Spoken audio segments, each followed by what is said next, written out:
Connais-tu le plus gros fruit au monde qui pousse sur un arbre? L'aventure commence ici. Sur la route de Caféière Vieux Habitants, nous dépassons le domaine de Vanibet, qui est une plantation de café, cacao, vanille.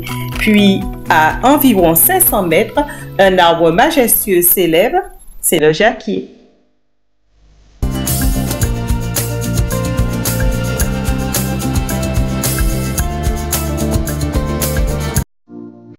C'est un arbre rare en Guadeloupe, originaire d'Inde et du Bangladesh, qui a été introduit dans la plupart des régions tropicales.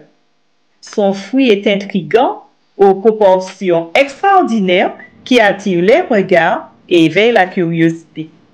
Il est surnommé l'ajac, tijac, le fruit du pauvre, jackfruit ou pomme jack, et c'est le plus gros fruit au monde qui pousse sur un arbre. Un grand merci au propriétaire des lieux qui nous a offert le fruit.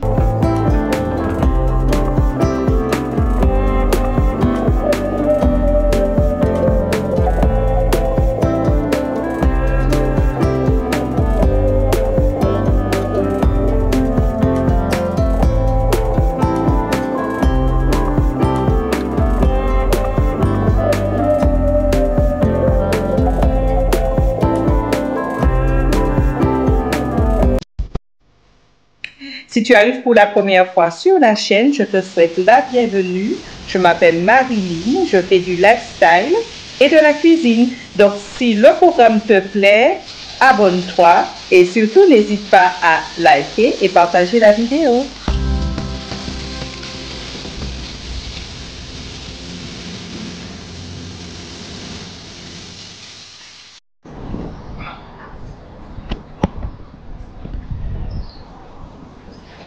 Celui-là, il fait...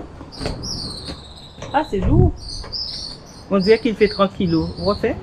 Il fait pas 30 kilos, Marie. Il fait combien, alors? Il a fait 13 kilos.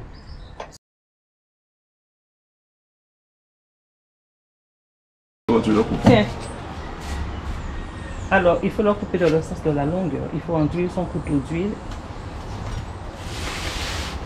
Il y a plusieurs manières de le couper, donc on a choisi de le couper dans le sens de la longueur. On va enlever la partie qui est au-dessus où il y a la tige. On dirait qu'il commence à ramollir. Tu vas faire cette question-là? Yeah.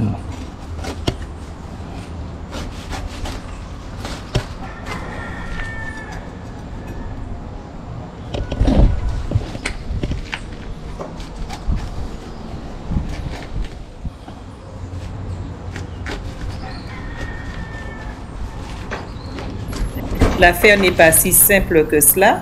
Je reconnais que le tijac ne se laisse pas couper facilement, surtout la nervure centrale qui est très très dure.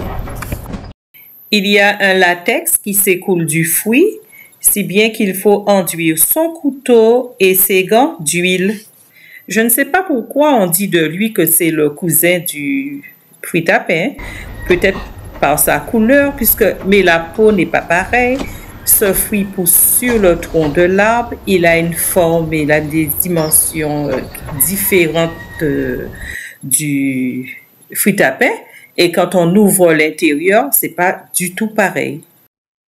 Autre caractéristique, le tijac peut peser jusqu'à 50 kg et 90 cm de long à maturité, 50 cm de large pour les plus gros spécimens.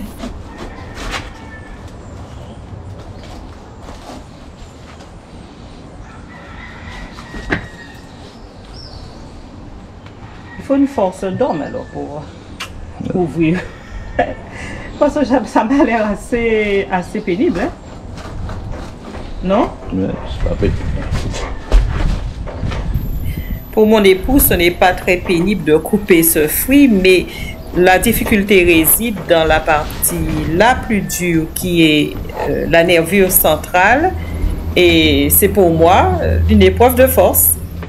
Bon, mis à part le latex, il y a quand même des bienfaits, riche en fibres, vitamines et minéraux, facilite la digestion, mais comme il est riche en fibres, il peut entraîner des ballonnements si on est sensible du ventre, donc il faut en manger modérément.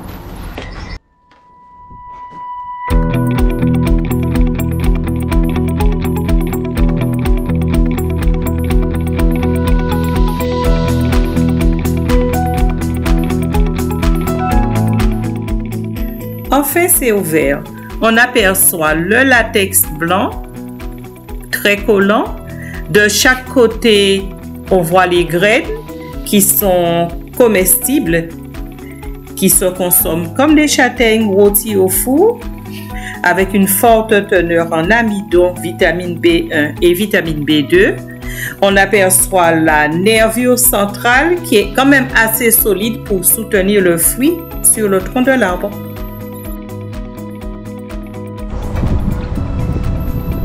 Autre épreuve de force, il faut enlever cette nervure centrale.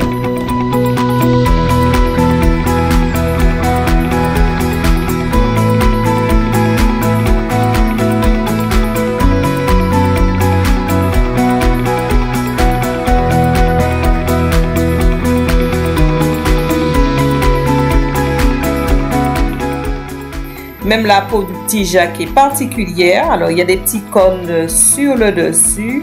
La peau est bien dure. Il y a vers l'intérieur des fibres blanches qui ne se mangent pas. Et quand le fruit est mûr, la chair, elle est jaune. Le goût du fruit dépend de son niveau de maturité. Lorsqu'il est encore vert, son goût reste neutre. Tandis que quand il est mûr, on a un savant mélange de sucré entre la banane, l'ananas et la mangue. On a vraiment du mal à enlever la partie centrale entièrement, donc on va l'enlever par morceaux. Maintenant, il faut prélever les parties comestibles et je mets de côté les graines. Alors, pour ce faire, c'est ça. Ça se mange pas.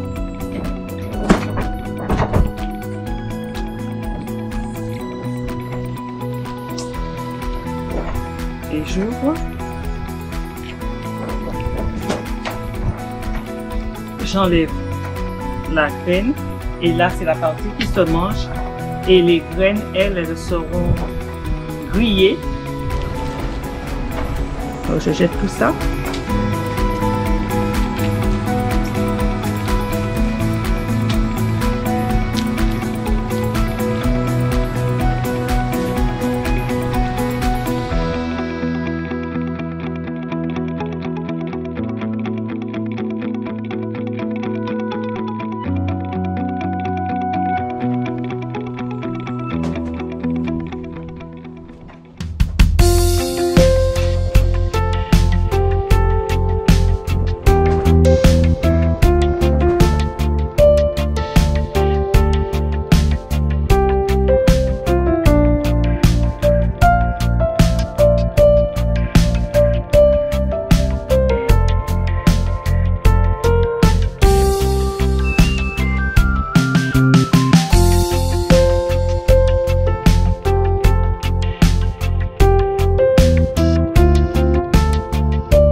Il ne me reste plus qu'à couper le légume en petits morceaux et le conserver au congélateur dans un sac de congélation.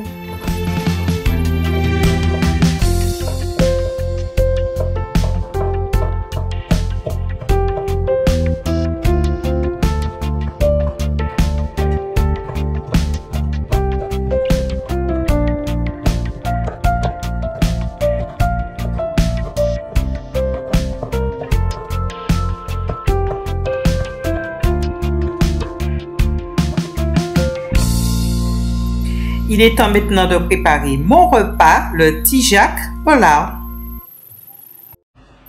Il me faut du lard que j'ai fait bouillir pour le dessaler, tomates, ail, gingembre, piment végétarien, curcuma, poivre noir, poivre vert, piment de cayenne, thym, persil, sans oublier le Tijac et du sel. Pas de souci, je mets comme d'habitude la liste des ingrédients dans le descriptif de la vidéo. Je commence par couper le lard en morceaux que je vais faire rissoler dans un peu d'huile.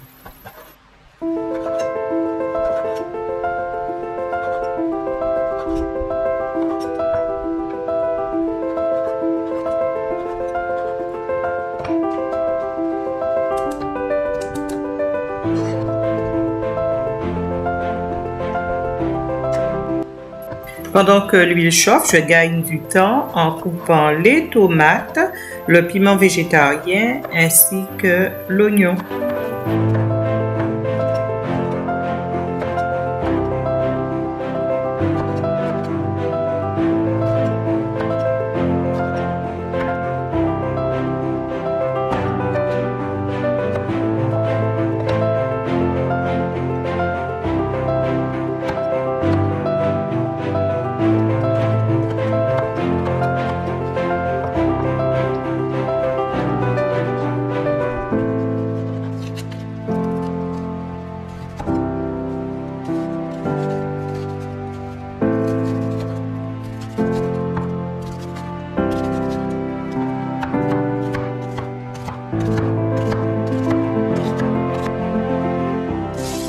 Je fais rissoler le lard.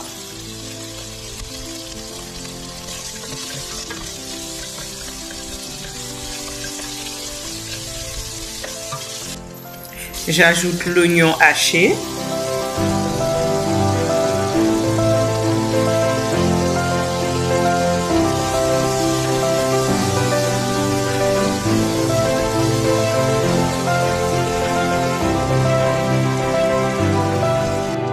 Dans un mortier, je pile le gingembre, l'ail, le sel, le poivre vert, le poivre noir et le thym.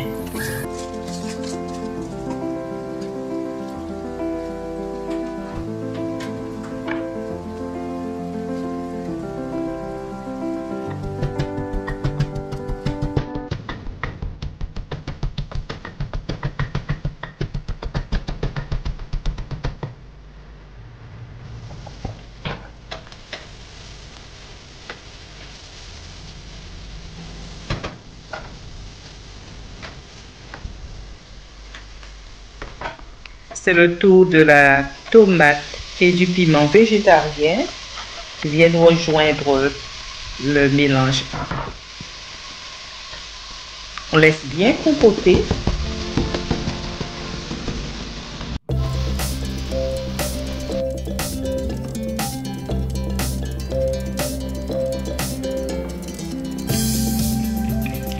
Là, je suis en train d'enlever les tiges des brins de thym que je vais mettre dans le mortier et je profite pour hacher le persil.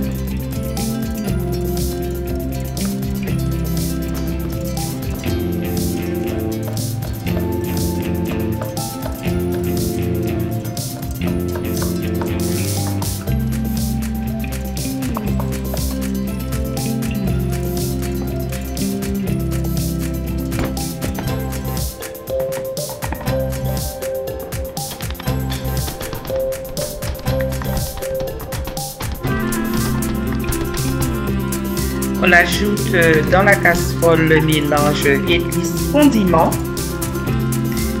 et ça sent très bon.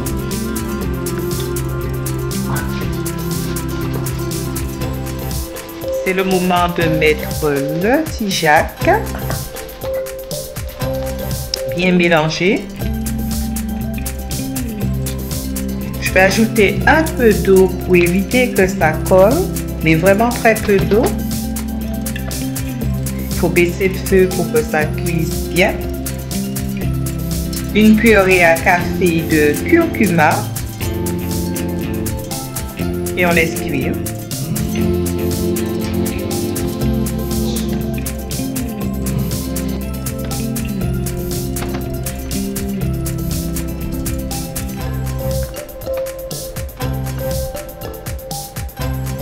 En dernier lieu, le persil haché.